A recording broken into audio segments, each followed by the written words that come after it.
Chez Transfert, on est confronté à diverses situations et divers cas de figure.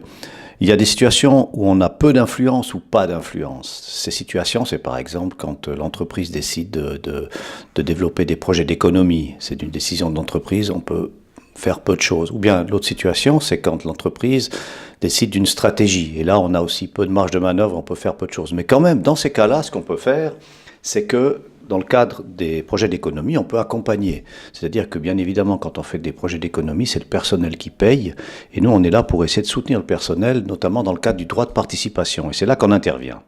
Et ça, c'est quand même un élément important. Le deuxième élément, au niveau de la stratégie, c'est vrai qu'on peut faire peu de choses, mais on peut quand même, par le biais du conseil d'administration, par notre représentante, ou éventuellement aussi au niveau politique, on peut avoir une certaine influence.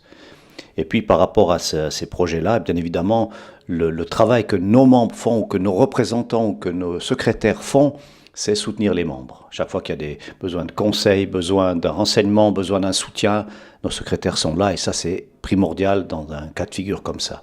Puis après, on a une autre situation où nous, on peut avoir de l'influence.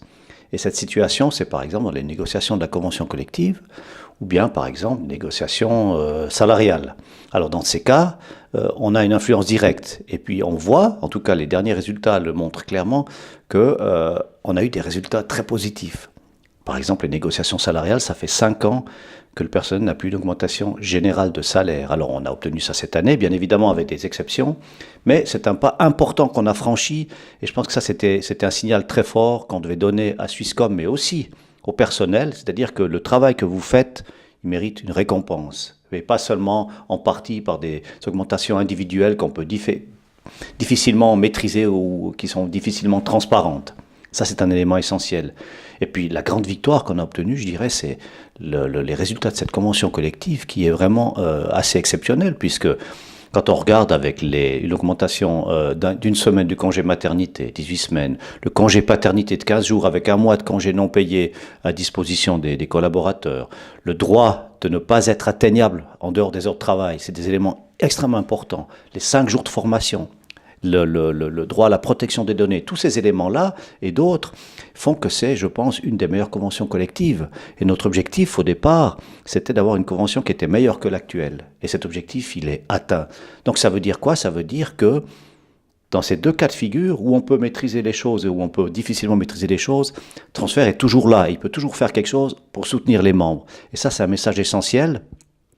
Surtout qu'on entend trop souvent des gens qui disent que les syndicats peuvent rien faire ou qui ne voient pas le travail qui est fait. Alors que Transfert fait vraiment un travail énorme, énorme, pour ses membres, pour ses collaborateurs, etc., etc., et dans tous les domaines. Donc ça, c'est essentiel.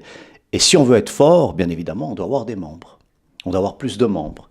Et pour avoir plus de membres, eh bien, nos secrétaires, bien sûr, font du recrutement, parce qu'ils vendent un peu nos excellents résultats, mais il faut aussi que chaque membre de Transfert puisse faire des membres. Donc, le projet qu'on a mis en avant, un membre recrute un membre, c'est un projet essentiel pour qu'on se renforce encore et puis qu'on puisse aller de l'avant encore avec des meilleurs résultats. Parce que la situation chez Swisscom, puisqu'on parle de Swisscom, elle est difficile, les choses évoluent très très vite et nous on doit être toujours prêt, pas seulement réactif mais proactif. Et pour ça on doit avoir des membres intéressés, des membres actifs, donc c'est important d'en avoir encore plus. Voilà.